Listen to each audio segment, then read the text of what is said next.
네, 안녕하세요. GLSK 세미나 발표를 맡은 이찬이라고 합니다.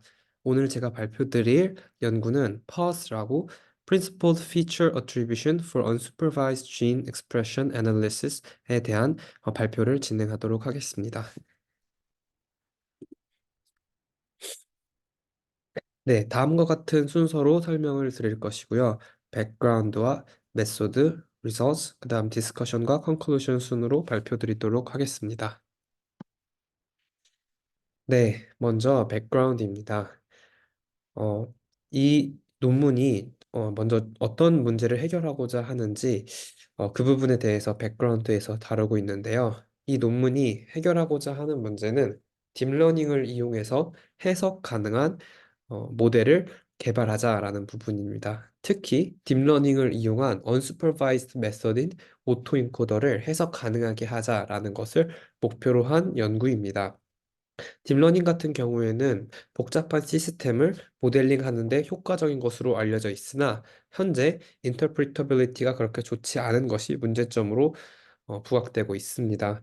하이 디멘셔널 NGS 데이터를 로우 디멘셔널 데이터로 인코딩하는 오토 인코더의 경우 특히 이러한 문제가 더욱더 부각됩니다.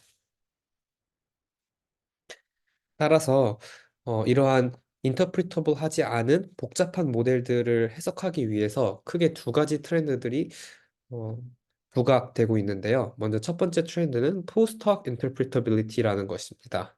이것은 모델을 먼저 개발을 하고 이 개발된 모델의 그 예측을 직접 살펴보면서 어떠한 인풋을 변화시키면 그 예측의 확률이 크게 변하는지 변하지 않는지 등을 보는 식으로 모델의 어떻게 보면 작동 방식과 모델의 결정을 내리는데 중요한 피처들이 무엇인가 등에 집중하는 방식입니다. 두 번째 트렌드는 이제 비교적으로 최근에 이제 드러난 트렌드인데요. Biologically Constraint Modeling이라는 부분으로 연구가 진행되고 있습니다. 이제 이것은 모델 자체를 생물학적으로 의미가 있는 구조로 컨스트레인을 걸자라는 이제 아이디어로 시작이 되었으며, 뭐 예를 들어서 하드 코딩을 해서 딥러닝의 엣지들을 생물학적으로 의미 있는 방식으로 연결한다든지 레귤러라이제이션을 통해서 좀 부드럽게 완전히 그것을 지워내는 것이 아니라 페널티를 거는 방식으로 연구를 진행하고 이런 방향으로 연구가 흘러가고 있습니다. 특히 이제 이 레이튼 스페이스, 이 논문이 주목하고 있는 오토 인코더의 레이튼 스페이스를 해석 가능하게 하기 위하여서 이 레이튼 스페이스를 패스웨이로 개발하는 연구가 진행되었고 이 논문에서도 그러한 방식을 차용하였습니다. 그래서 이 논문의 목표는 지금 첫 번째 말씀드린 포스트 인터프리터빌리티라고 표현되는 feature attribution 방식과 두 번째 방식인 어, biological constraint modeling 이 두 가지를 합쳐서 오토인코더를 해석 가능하게 만든 것이고요. 그래서 이것의 이름은 Principal Feature Attribution for Unsupervised Gene Expression Analysis를 줄인 PASS입니다. 네, 먼저 메소드에 들어가기 앞서서 기초적인 모델들을 가볍게 리뷰하고 넘어갈 텐데요. 첫 번째는 트레디셔널 오토 인코더입니다. 이 모형은 VAE 기반인 Variational Autoencoder인데 그 전에 먼저 Traditional Autoencoder를 살펴보겠습니다. 트래디셔널 오토인코더의 경우에는 인코더와 디코더가 모두 고정되어 있고 그 결과 어떤 인풋 X가 주어졌을 때 latent variable CI는 변화하지 않습니다. 그리고 따라서 똑같은 CI를 넣었을 때 디코더를 통해 나온 아웃풋 XI hat은 동일한 밸류를 지니게 됩니다. 이 오토인코더를 학습하기 위해서 사용하는 로스는 reconstruction loss입니다. 반면에 VAE 같은 경우에는 확률적인 아이디어를 오토인코드에 결합시킨 메소드인데요. 기본적으로 G라는 것을 하나의 샘플로 보는 것이 아니라 랜덤 베리어블로 생각을 해서 실제 mean과 standard deviation 팩터를 인풋을 넣었을 때 나오게끔 합니다. 즉, 컨디셔널 디스트리뷰션을 모델링하고자 하는 것입니다.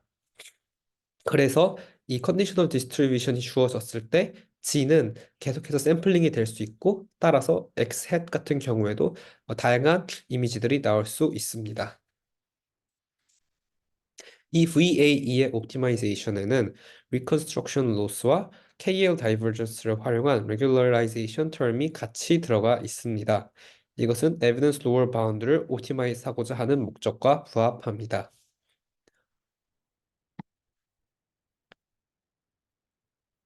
네, 그래서 아까 말씀드린 대로 인코더는 파라미터 세이타가 있고 그 다음에 파라미터 사이가 디코더에 있어서 이 부분들을 옵티마이즈를 하고 결국은 low dimensional distribution over latent variable z를 학습하는 것을 목표로 합니다. 옵티마이제이션 알고리즘으론 스토캐스틱 그레디언트 디센트를 사용합니다. 네, 지금까지 설명드렸던 것이 일반적인 VA의 구조였고요. 이것은 이제 본 연구가 출판되기 이전에 나왔던 연구로 PMVA라고 합니다. Pathway Model VA라고 하는데요. 이것은 이제 VA의 구조를 그대로 차용하되 차이점은 그 노드, 즉 진의 어떤 커넥션들을 모두 fully connected로 표현한 것이 아니라 sparsely connected로 어, 표현한 점이 있습니다. 바로 하나의 패스웨이에 속하는 주인들끼리만 그 패스웨이와 연결되게끔 한 것인데요. 여기 보시면 이 C가 패스웨이 1이라고 만약에 한다면 이 패스웨이 1에 해당하는 주인들의 인포메이션만 그 인코더에서 들어가게 됩니다. 즉, 이 패스웨이 1에는 이 패스웨이 1에 해당하는 지네틱 인포메이션이 인코딩 되게 되는 것이죠. 패스웨이 2와 패스웨이 K도 마찬가지의 구조로 정보를 선별적으로 인코딩하게 됩니다. 네, 죄송합니다. 네, 그래서 그 다음으로 나온 것은 컨디셔널 패스웨이 모듈 VA인데 이것은 이제 어, 실제 바이오 인포메틱스 데이터 같은 경우에는 여러 소스의 퍼블릭 데이터를 사용하는 경우가 있습니다. 이럴 때에는 실제 우리가 관심 있는 biological variance가 아닌 어떤 technical variance 또는 배치에 의한 variance가 더 크게 모델링 되어서 우리가 원하는 정보들이 latent space에 모델링 되지 않을 수 있습니다. 이런 배치 이펙트를 제거하기 위해서 컨디셔널 VAE가 개발되었고 이것을 PMVA에 연결시킨 것이 바로 Conditional Pathway Module VAE입니다. 크게 복잡하지는 않고 실제 모형 구조를 보면 다음과 같습니다. Variational Autoencoder의 경우 우리가 관심 있는 X를 넣고 이렇게 X 해시 나오는 반면 Conditional Variational Autoencoder의 경우 여기에 이 Y 레이블이 같이 들어간 부분이 있습니다. 즉 Y 레이블의 인코더에 같이 들어가고 여기서 latent sample이 나오고 거기서 나왔을 때 또 Y를 다시 디코더에 넣어서 X를 reconstruct 하는 방식으로 계산을 하게 되고 이 결과 배치 이펙트가 제거되는 효과를 얻을 수 있습니다. 마치 리그레션에서 코에피션트를 넣어서 코베리어스를 코에피션트로 넣어서 어, 배치 이펙트를 제거하는 것과 비슷한 원리입니다. 네, 다음으로는 feature attribution에 대한 부분인데요. 제가 아까 말씀드린 것처럼 두 가지 트렌드 중인 첫 번째, biological constraint modeling을 지금까지 살펴보았고, attribution 메소드 중에 하나인 integrated gradient를 살펴보도록 하겠습니다. 이 메소드에서 활용한 그 방식이 integrated gradient인데요. 먼저 integrated gradient의 어, 기본적인 직관을 살펴보자면 여기 보시면 오리지널 이미지가 이렇게 있는데 이 오리지널 이미지를 카메라라고 판단하기 위해서 바닐라 그레디언트를 한번 계산해 봅니다. 그 결과 실제 이 중요한 픽셀의 중요한 부분들이 명확하게 드러나지는 않는 것을 볼 수 있었습니다. 그 이유는 오른쪽에 보시는 그림과 비슷한 원리로 생기는 것인데요. 바로 gradients가 결국은 saturation이 일어나는 포인트들이 있다는 것입니다. 예를 들어서 이 x라는 픽셀은 베이스라인인 0에서 1까지 변화하면서 실제 이 확률을 0%에서 거의 80%까지 끌어올리는 상당히 중요한 픽셀입니다. 하지만 이 픽셀이 예를 들어서 0.5인 경우에는 이 그레디언트가 높게 나와서 이게 중요하다고 라고 말할 수 있지만 이미 0.9 정도로 나와서 어, 확률의 변화에 크게 영향을 끼치지 못하는 경우에는 이것이 중요한 정보라고 알 수가 없습니다. 이미 확률 변화가 일어나지 않아서 그레디언트가 0이라고 나오기 때문입니다. 이제 이것을 해결하기 위한 아이디어로 단순히 한 지점에서의 그레디언트가 아니라 이 내분점에 해당하는 모든 지점의 그레디언트들을 평균으로 어, 계산하자라는 아이디어가 인터그레이티드 그레디언트입니다. 따라서 베이스라인 포인트인 0에서부터 인풋 값인 1까지 계속해서 그레디언트들을 어큐뮬레이션을 해주고 이 어큐뮬레이션 한 값이 이 인풋의 실제 영향력이라고 생각을 하는 것입니다. 네, 그래서 그 인테그레이티드 그레디언트를 먼저 살펴보게 되면은 다음과 같습니다. 여기 보시는 바와 같이 여기 x 프라임 플러스 n분의 k 하고 이렇게 x 빼기 x 프라임 형태로 나타나 있는데 이것은 이제 내분점을 의미하고요. 이 n분의 k가 0에서 1까지 변화를 하면서 아까 보여드렸던 그림과 같이 x 프라임에서부터 x까지 조금 조금씩 증가하게 됩니다. 그 증가하는 포인트마다 이 그레디언트를 계산하게 되고요. 3번이 이 그레디언트를 계산하는 과정이고 이것에 대한 average를 취해주고 그다음 마지막으로 원래 베이스라인과 실제 인풋의 그 값에 곱해줘서 스케일링을 해주는 어, 방식으로 인터그레이티드 그레디언트를 계산하게 됩니다.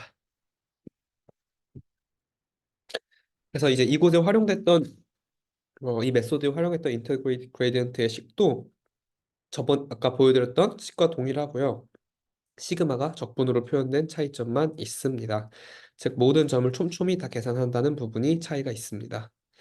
네, 그렇게 계산을 하게 되면은 저희가 이제 어, 어, 이 하나의 패스웨이에 대해서 하나의 샘플이 끼치는 어트리뷰션을 계산할 수 있습니다.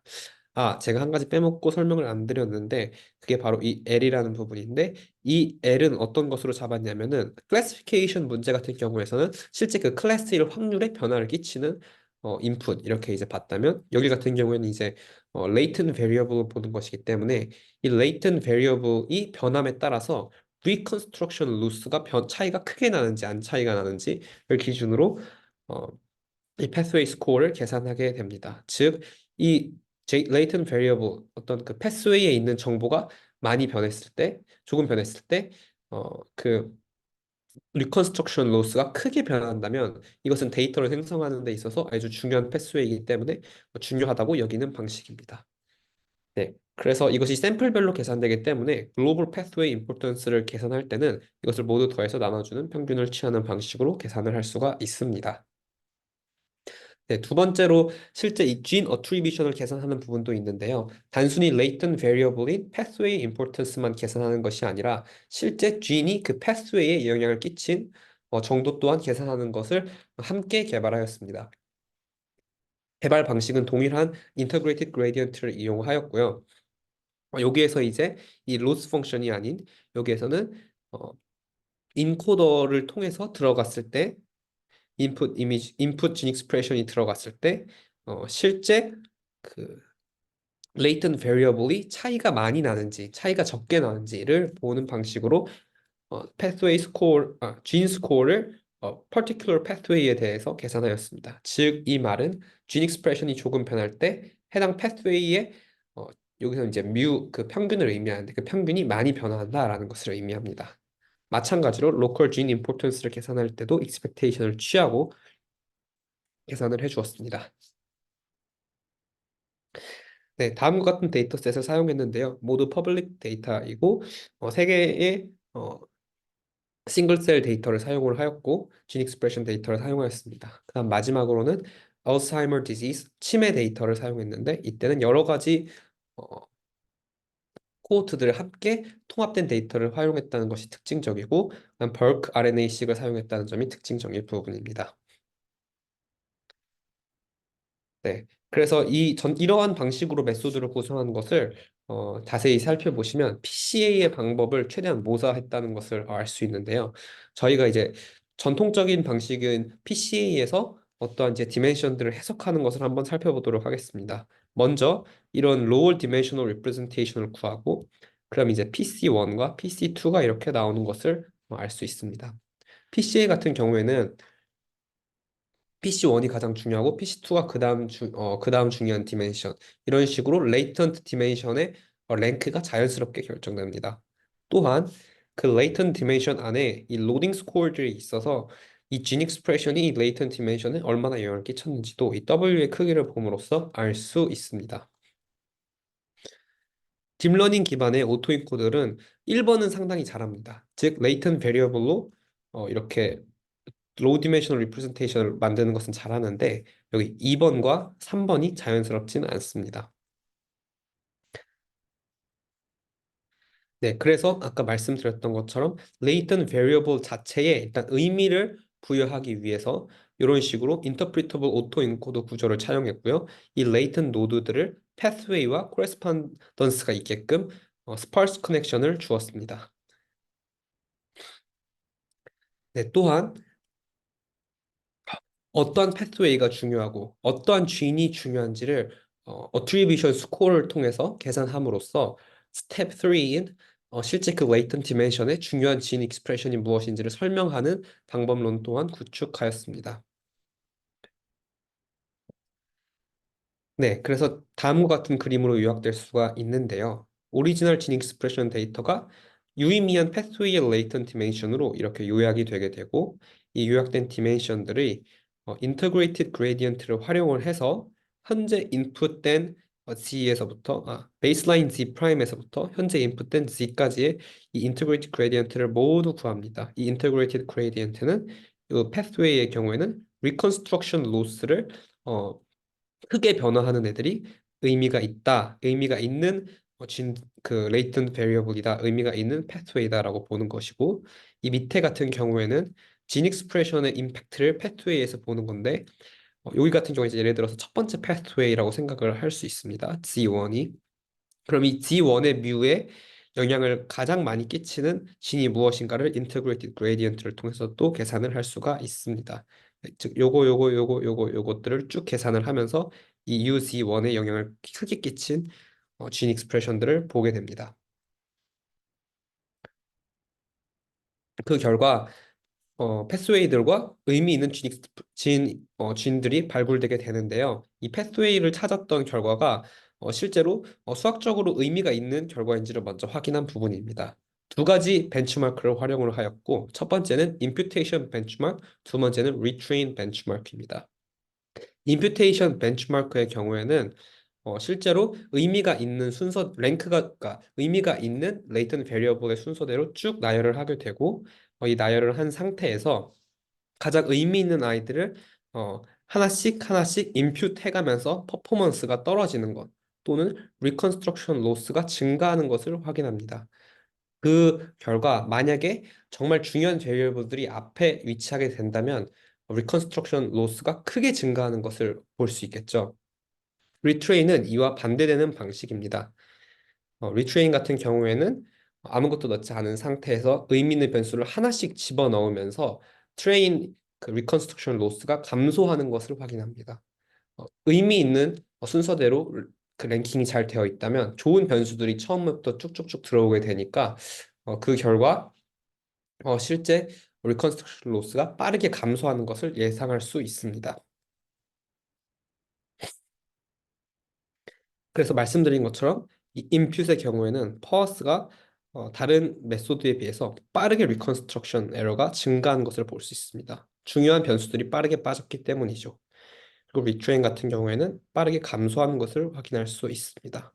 이제 이것을 하나의 수치로 표현하기 위해서 area under curve를 계산해 주었고 그 area under curve를 이런 식으로 표현을 하여서 이것이 통계적으로 차이가 나는지를 다른 메소드와 비교를 하였습니다.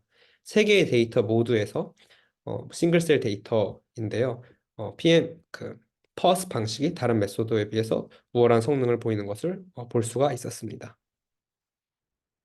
뿐만 아니라 이 아이덴티피케이션한 패스웨이가 생물학적으로 의미 있는지를 확인하고자 하였습니다. 먼저 첫 번째 연구는 PBMC 데이터인데요. 컨트롤 데이터와 인터페론 베타로 스티뮬레이션을 한 어, 데이터를 오토엔코더에 학습을 시켰고 거기서 패스웨이를 디텍션을 하였습니다. 네, 상식적으로 그렇다면 인터페론 베타가 스티뮬레이션 됐을 때 의미 있는 패스웨이들이 나와줘야겠죠.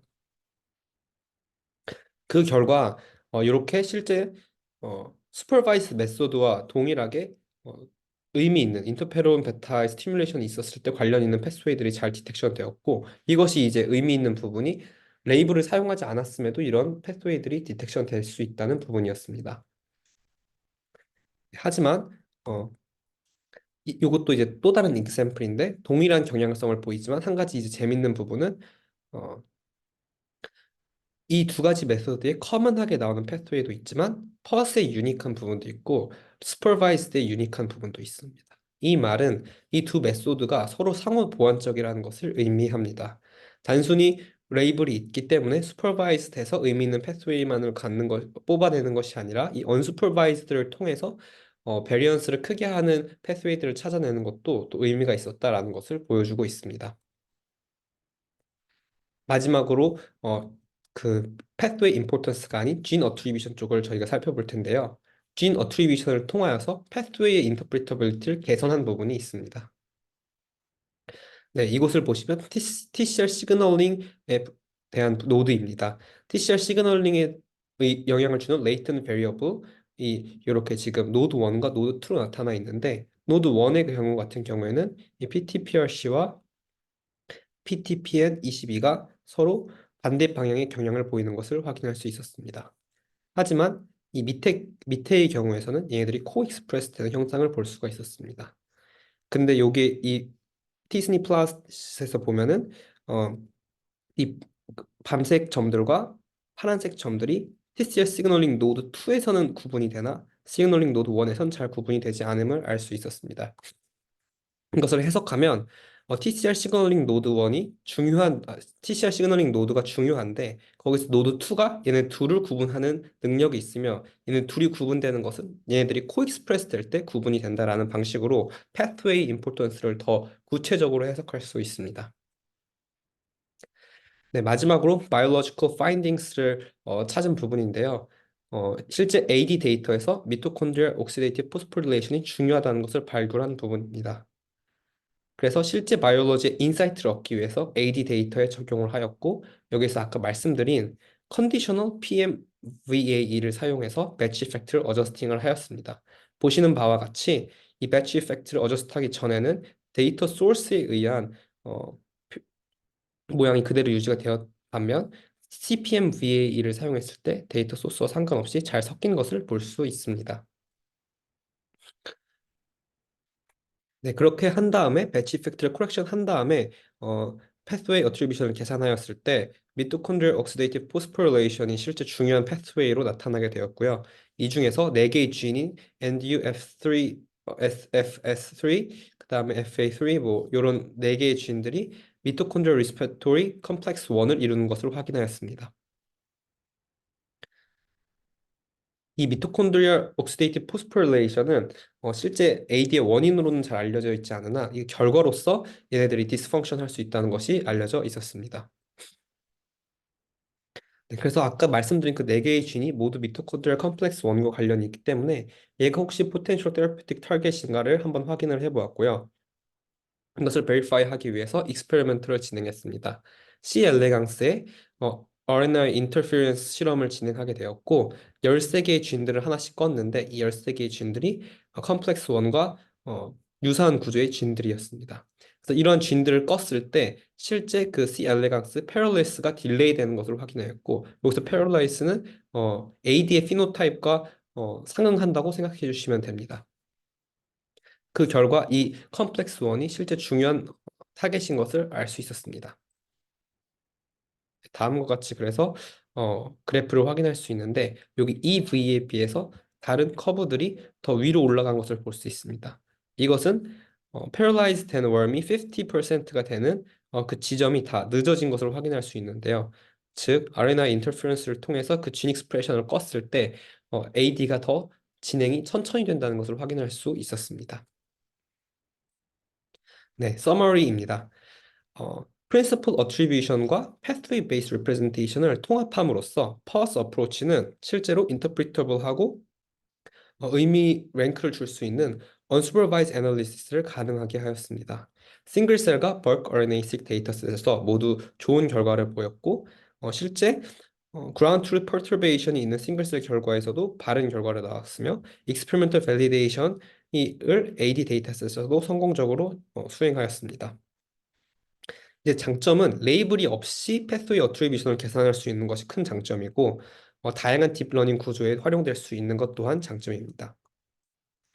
네, 한계점의 경우에는 실제로 패스웨이가 크게 두 그룹 간의 차이가 나지 않는다면은 얘네들 같은 경우에는 디텍션이 안 될 수도 있습니다.